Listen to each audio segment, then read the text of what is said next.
Kembali kita bertemu dengan program mengenal antropologi. Kali ini sesi 6 dengan judul makna kerja lapangan 2. Dalam hal ini kita akan melihat sisi lain dari kerja lapangan, yaitu membangun rasa kemanusiaan. Pada sesi yang lalu, pada sesi 5 yang lalu, kita sudah mengetahui bahwa tanpa kerja lapangan, etnografi yang baik tidak akan dapat dihasilkan. Etnografi yang baik tak dapat dihasilkan tanpa kerja lapangan atau field work. Kerja lapangan itu dilakukan memang untuk membuat etnografi, meskipun tidak setiap kerja lapangan akan atau untuk membuat etnografi.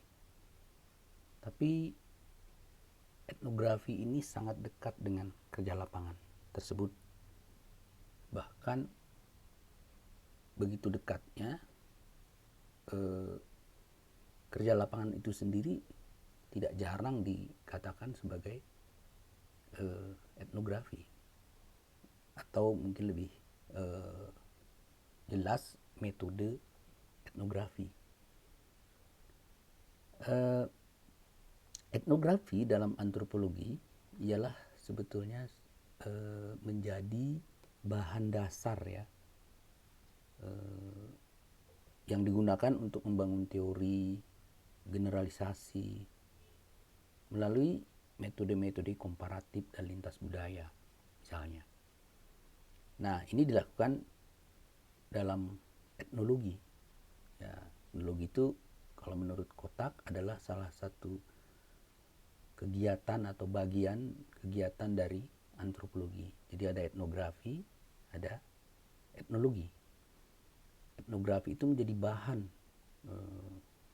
bagi para etnolog untuk mengembangkan teori-teori, membangun generalisasi mengenai masyarakat dan kebudayaan suku-suku bangsa yang ada di dunia, ya, di seluruh dunia.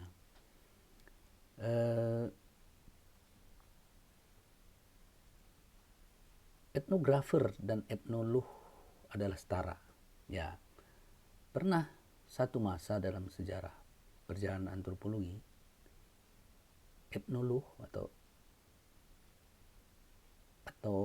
ilmu atau pengetahuannya itu etnologi ya, dianggap lebih tinggi dan terhormat ketimbang etnografer.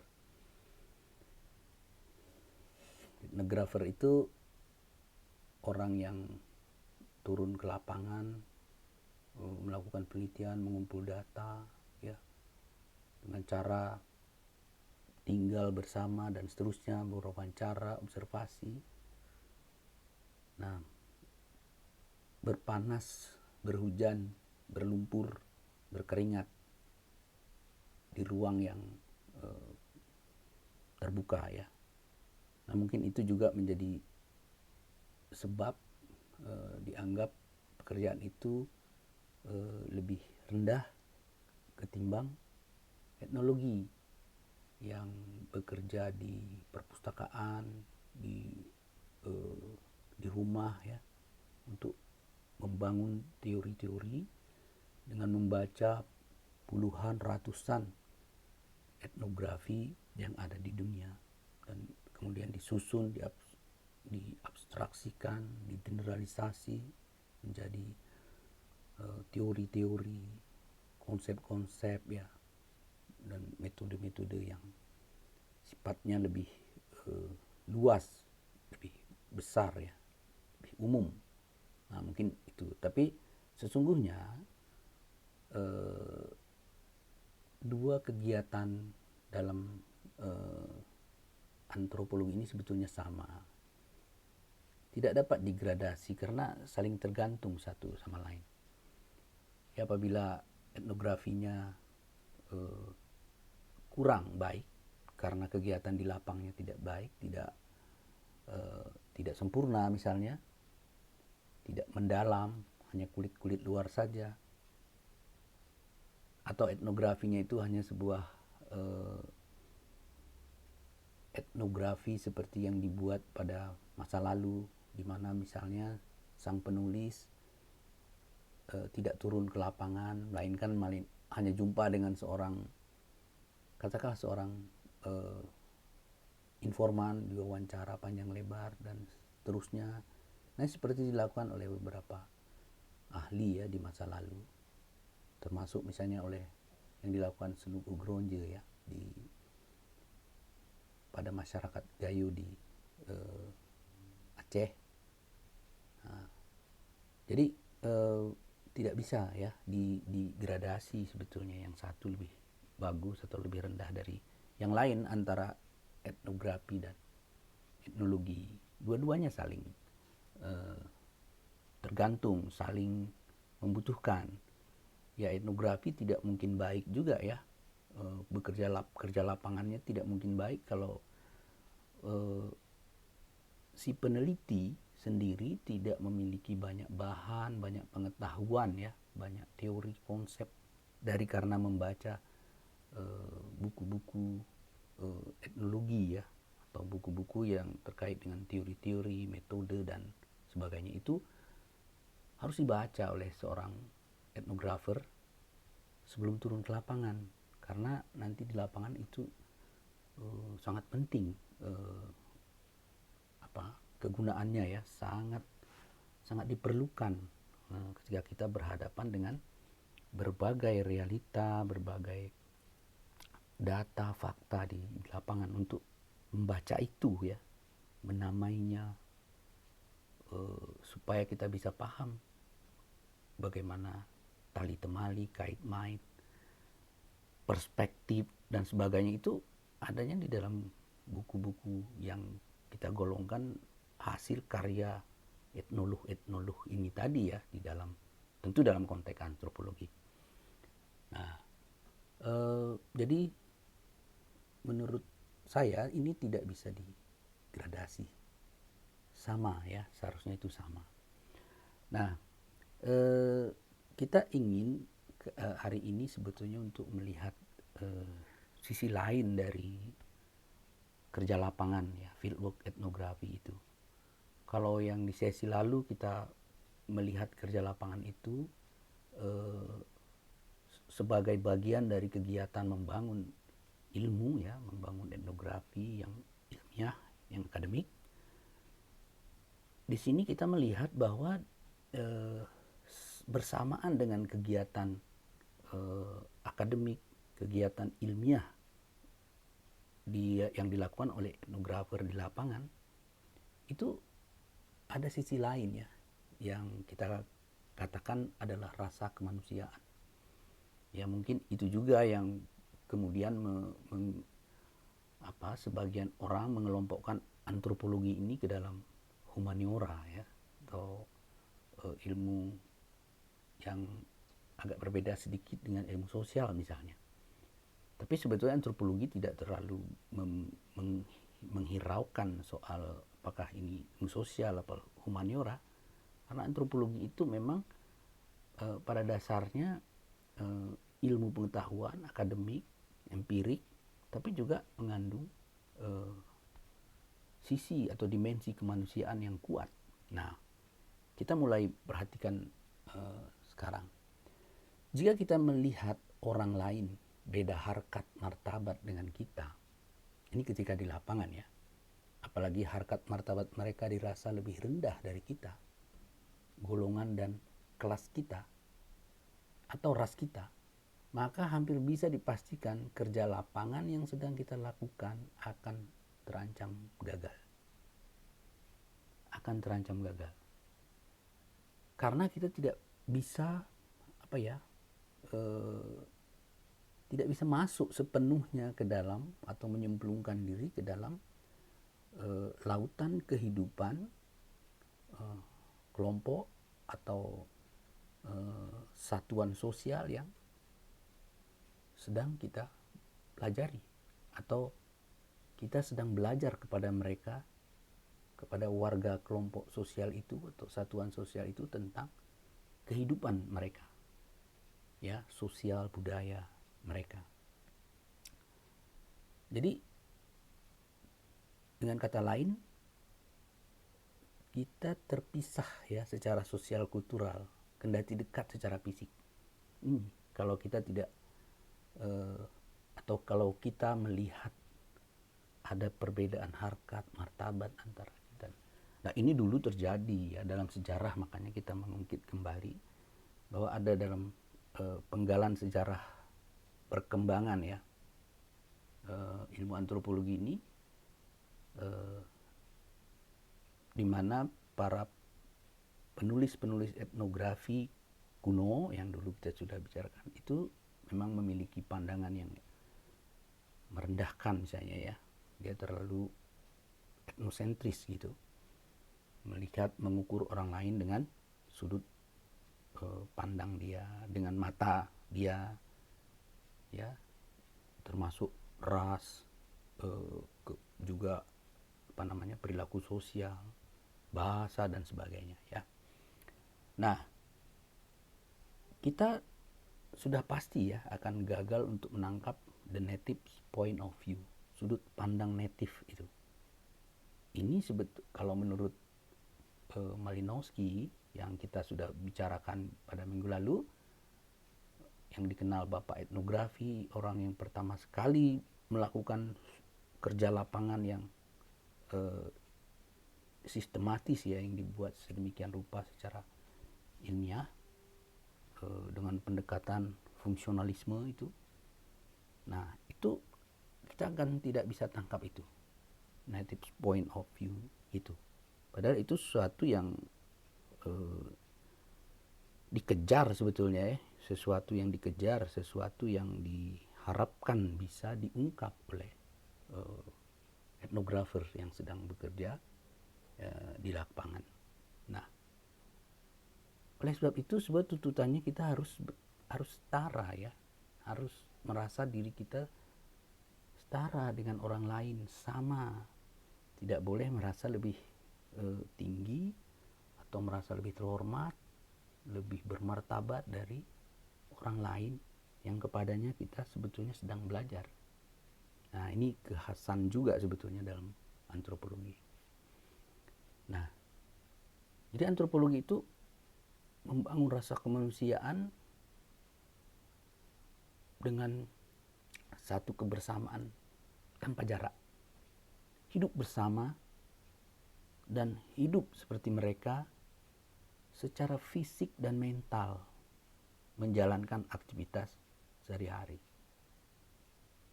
Ini satu pengalaman yang misalnya yang pernah saya juga alami dalam kegiatan kerja lapangan di Lampung Barat ya, dulu Lampung Barat namanya, di Krui.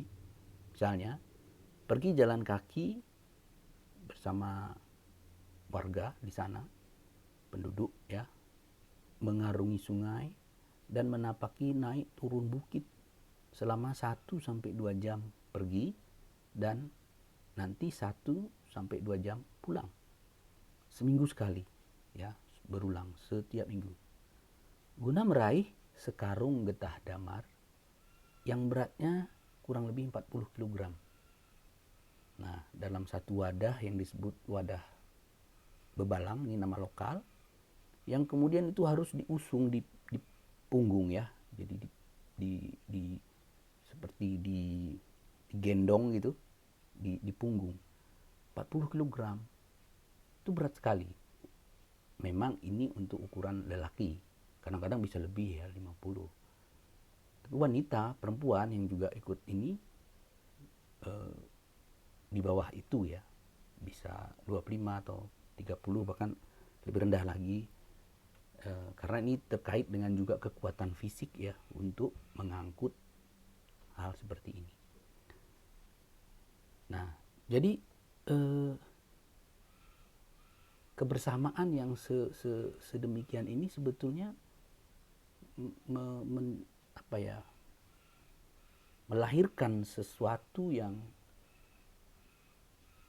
mungkin bernilai emosional ya, di mana antara peneliti etnografer itu dengan warga di mana dia tinggal itu memang bersama-sama, tidak ada jarak gitu, tidak ada jarak secara sosial dan secara fisik. Karena orang kadang-kadang secara fisik berdekatan tapi secara sosial berjarak. Nah ini benar-benar kita tidak berjarak secara fisik dan secara sosial, dan kita bisa merasakan ya betapa lelah dan juga sekaligus betapa gembiranya misalnya ketika mereka mendapatkan hasil kemudian dijual ke pedagang dengan harga yang misalnya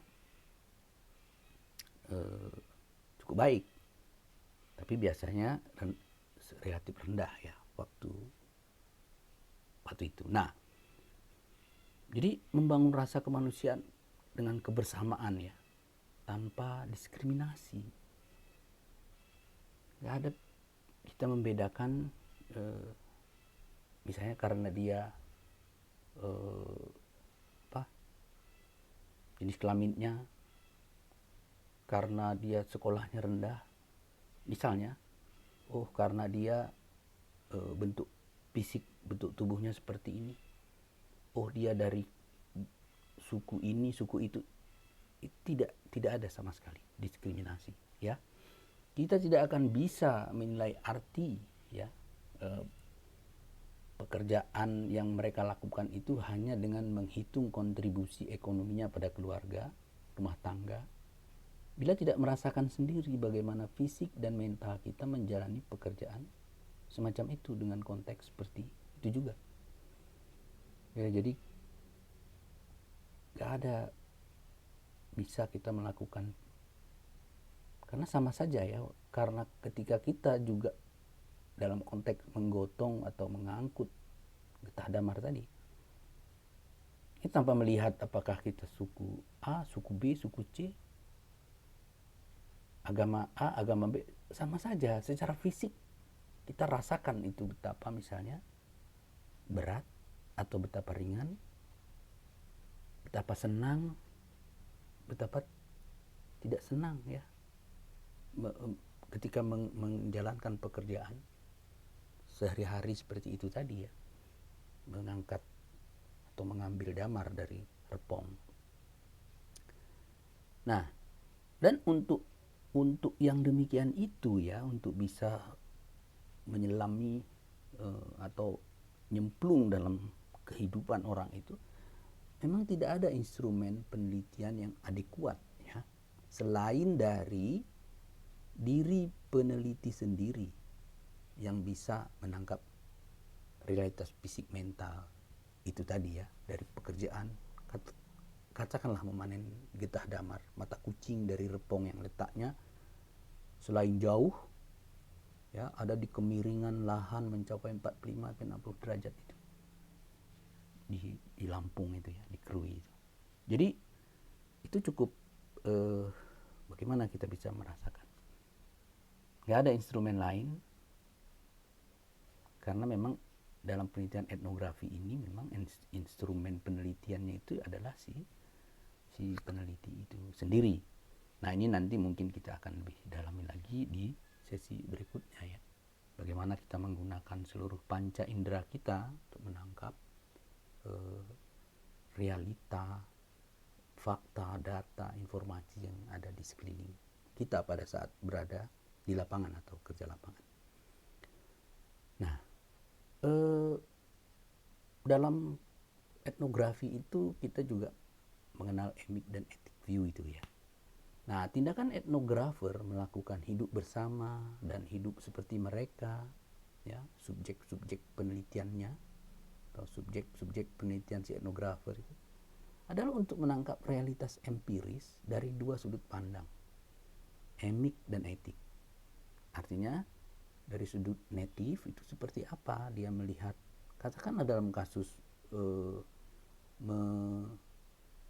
mengangkut getah damar, yaitu sebetulnya tidak hanya mengangkut ya, ikut juga memelihara dari kecil, menjaga. Nah ini katakanlah hanya mengangkut itu apa pandangan emic dari mereka dan apa dari kita.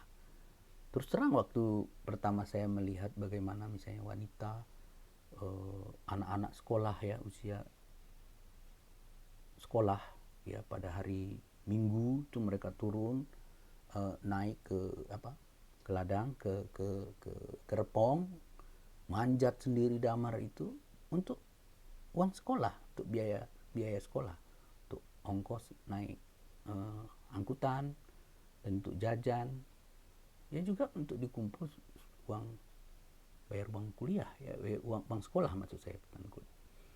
Nah, itu bagaimana mereka melihat itu, dan dari sudut kita mula-mula saya melihat, waduh, betapa beratnya, betapa susahnya. Tapi dalam keadaan yang sama, setelah kita mencoba dan memang karena kita juga tidak biasa, kita merasa kesulitan, kelelahan, terjatuh dan sebagainya. Tapi dari situ kita bisa juga menilai ya secara lebih fair sebetulnya. Orang luar pasti berat melakukannya karena tidak biasa, tapi mereka karena sudah sering dilakukan, kemudian ada kecekatan dan sebagainya, keterampilan yang mereka miliki, sehingga mereka merasa itu lebih ringan. Tapi begitupun kita tidak bisa pungkiri, karena mereka juga kelelahan ya, mereka juga pernah jatuh, terpleset dan sebagainya. Nah, ini pemahaman emik ini bisa menimbulkan pemahaman yang melahirkan perikatan sosial dan emosional yang kuat. Ya, jadi ikatan yang menerobos batas-batas kultural dan identitas yang selama ini cenderung eksklusif di antara para pihak, tapi dengan ikut nyemplung terlibat dalam kegiatan mereka, maka sekat-sekat yang muncul atau timbul karena ya katakanlah seperti yang kita sebut tadi, dari kota, orang kota ya, orang desa, tidak sekolah, mereka hanya bekerja di sektor begini dan sebagainya. Itu sekat-sekat itu tidak hilang karena kita bisa menghayati itu tadi ya. Kita bisa melihat bagaimana mereka memandang apa yang dia kerjakan dan bagaimana kita melihatnya. Ya, juga kita melihat mungkin dari bacaan-bacaan tentang hal itu ya, apa penulis-penulis lain katakan tentang hal ini. Ini semua bisa kita bandingkan, bisa kita lihat secara lebih fair ya, secara lebih fair. Kita juga tidak emosional sih ya, tetap menjaga bahwa seobjektif mungkin ya, fair. Nah, kita bisa berkolaborasi ya dalam perbedaan ternyata. Kita bisa berkolaborasi. Nah, jadi dengan kerja lapangan, batas-batas, gap pemisah di antara para pihak menjadi cair dan melebur dan menimbulkan kehangatan yang berenergi produktif. Ya, berenergi produktif. Apa yang dinamakan trust itu sekarang sudah terbentuk. Ya, rasa percaya kita satu sama lain itu sudah terbentuk. Keraguan di antara kedua pihak meluntur, ya, berganti dengan kepercayaan, sehingga tidak ada lagi keinginan untuk mencelakakan satu belah pihak. Ya, apakah si etnografernya ya mau mencelakakan atau yang dicelakakan, itu akan hilang karena sudah muncul satu proses menuju sebuah kebersamaan ya, saling percaya, kooperatif ya. Apa yang sedang kita kerjakan itu disadari oleh mereka dan mereka membantu agar pekerjaan kita itu berhasil. Dia membuka apa yang dia tahu, memberitahu segala hal, data yang kita tanya, atau yang mereka bisa menjelaskan sesuatu yang kita lihat misalnya, dan seterusnya. Jadi suasana ini memang terbina ya, supaya memang untuk mendapatkan informasi yang akurat yang diperlukan untuk membangun ilmu pengetahuan. Tapi di balik itu inilah rasa kemanusiaan yang ter terkemuka ya, tercuat lebih menonjol ya.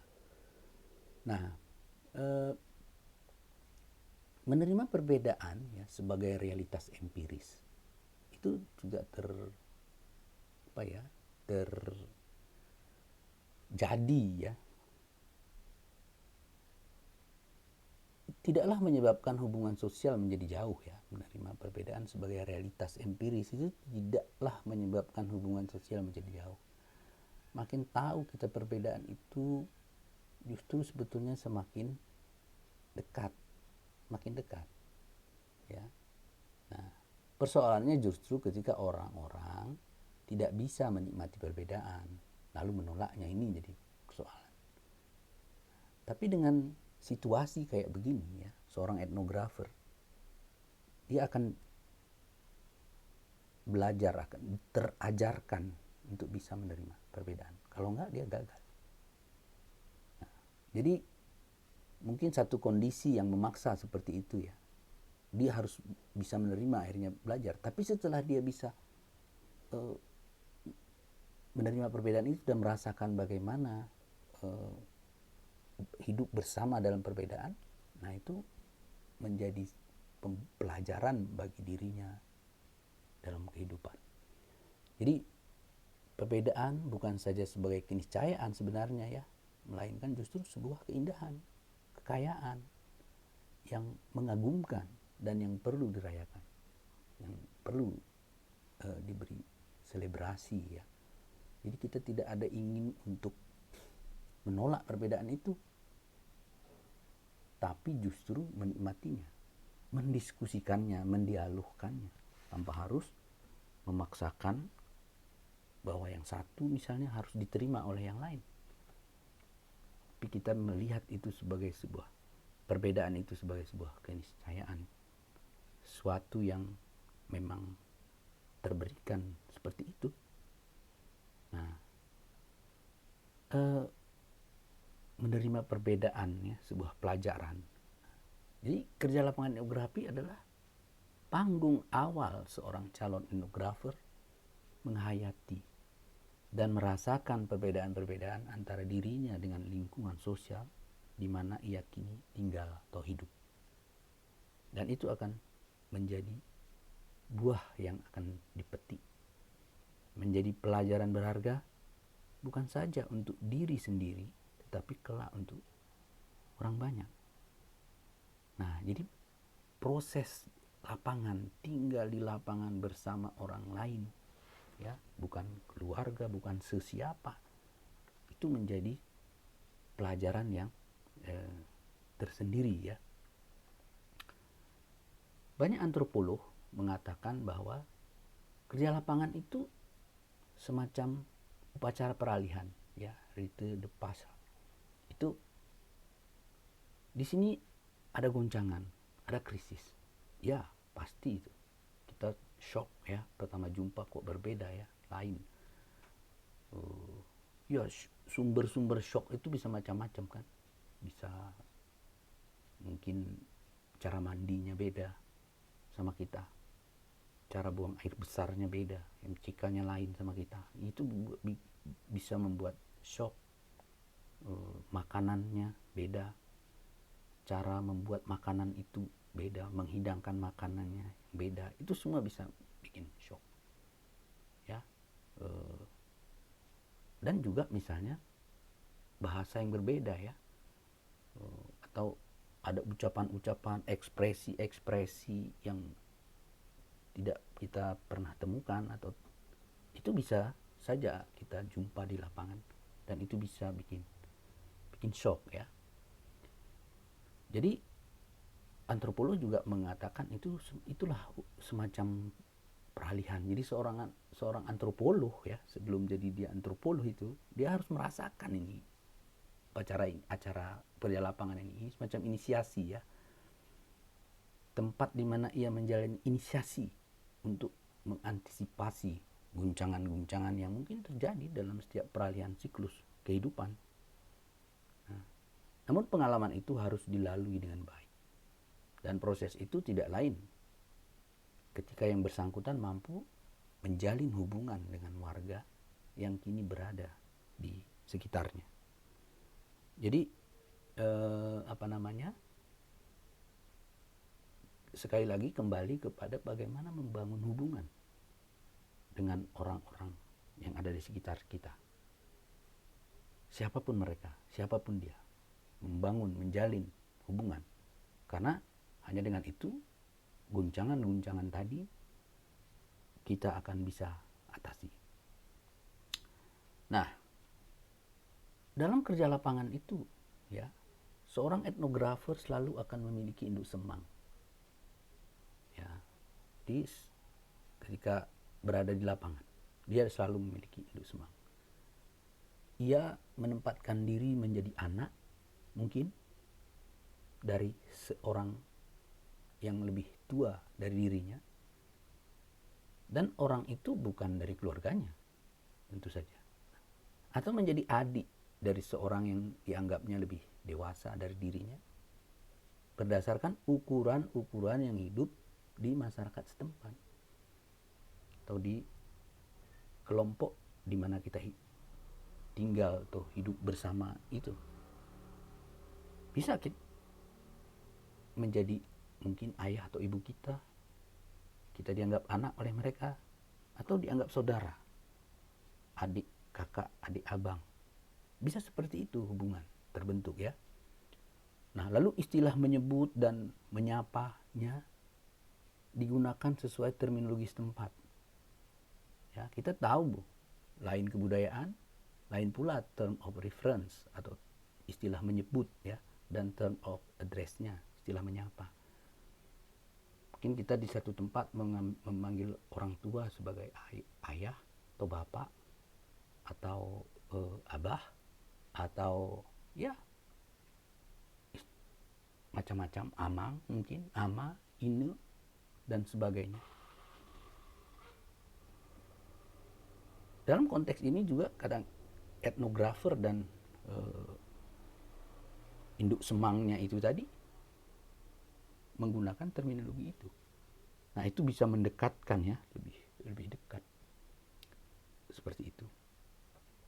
Nah, kepada orang-orang inilah, ya, dan di dalam keluarga orang inilah si etnografer berlindung, meletakkan diri menjadi bagian dari keluarganya.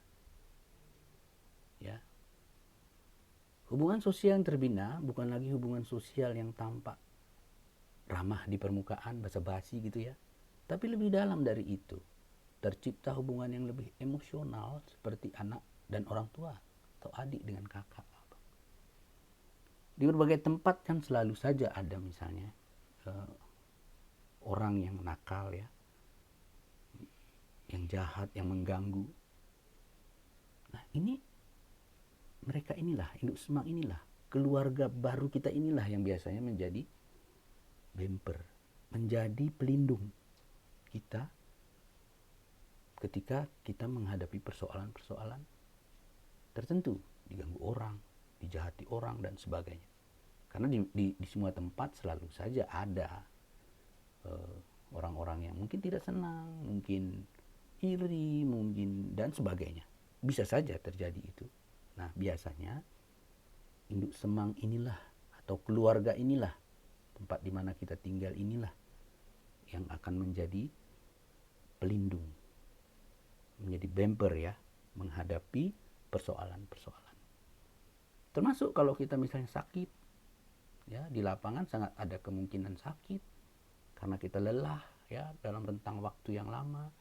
Kita bekerja, menulis, berpikir, dan sebagainya. Terkadang misalnya makan juga menjadi tidak teratur, atau mungkin juga asupan gizinya kurang sehingga kita bisa menjadi lelah, sakit, jatuh sakit, dan sebagainya. Ya, mereka ini juga yang menolong kita. Ya, mereka juga yang memanggilkan orang mantri ya, atau dokter atau siapapun, atau mengantarkan kita ke tempat-tempat pelayanan kesehatan dan seterusnya. Jadi hubungan yang kayak begini ini terbina dengan atau melalui kerja lapangan etnografi itu. Kita juga selama tinggal di sana ya, di rumah mereka tinggal ya, makan, minum, tidur, mandi, mencuci pakaian. Di rumah mereka kita meninggalkan alamat, surat ya, kalau dulu pakai surat. Mungkin sekarang itu sudah tidak ada, tidak perlu, karena kita sudah memiliki alat komunikasi yang lain ya. Menerima tamu untuk berwawancara, karena ada kalanya juga ya, karena kita sudah bergaul baik dengan orang ya, kita juga didatangi orang untuk memberikan informasi. Di situ kita berwawancara, dan juga tidak jarang orang bertanya sama kita tentang sesuatu hal yang dia tidak tahu. Mungkin saja dia datang ke tempat kita, ke rumah. Nah, ini juga sangat dimungkinkan. Nah, dan itu semua terjadi di rumah tempat kita tinggal, induk semang kita itu. Nah, jadi ini adalah hubungan-hubungan kemanusiaan ya, yang luar biasa ya, rasa kemanusiaan yang tergugah oleh kerja lapangan itu. Di situ ya kita menulis field note. Wah, ini sebuah pekerjaan yang sangat penting, menulis diary dan sebagainya. Itu semua berlangsung dalam waktu yang lama. Lama di sini memang relatif ya, tapi biasanya kerja-kerja lapangan etnografi itu perlu waktu ya, tidak mungkin 1 minggu, 2 minggu itu rasanya masih belum ya, masih belum apa-apa. Proses mengenalkan diri ya,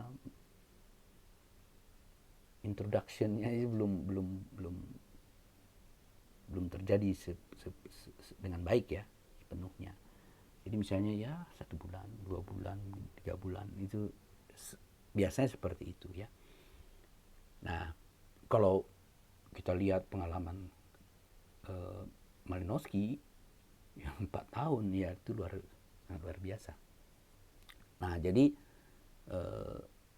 ini kira-kira sisi-sisi lain ya yang bisa kita gali dari aktivitas kerja lapangan etnografi. Jadi perbedaan identitas etnis ya, kita ulangi lagi, ras, agama dan sebagainya itu lenyap, tertutup oleh rasa dan identitas kemanusiaan yang tidak mengenal sekat-sekat. Di dalam pengalaman kerja lapangan ini, kebaikan kemanusiaan itu paling dirasakan. Orang saling menolong, membantu dengan kasih sayang dan dengan tata krama yang tinggi. Tata krama tinggi itu tidak perlu harus kaku ya. Hubungan yang ketemu menghindar. Tidak, ya hubungan yang produktif. Oke, saya lebih suka mengatakan produktif. Ada yang memang orang yang harus kita hormati, ada yang harus kita sayangi, begitu. Itu selalu kita temukan di lapangan ya. Ini semua adalah ekspresi kemanusiaan itu. Saya rasa demikian yang bisa saya sampaikan di sesi ini. Ini adalah bahan bacaan ya, referensi yang memandu untuk membicarakan tema ini tadi. Selanjutnya, terima kasih. Mohon izin ya, kalau bermanfaat, subscribe, like, dan share. Demikian, terima kasih. Assalamualaikum. Salam sejahtera bagi kita semua.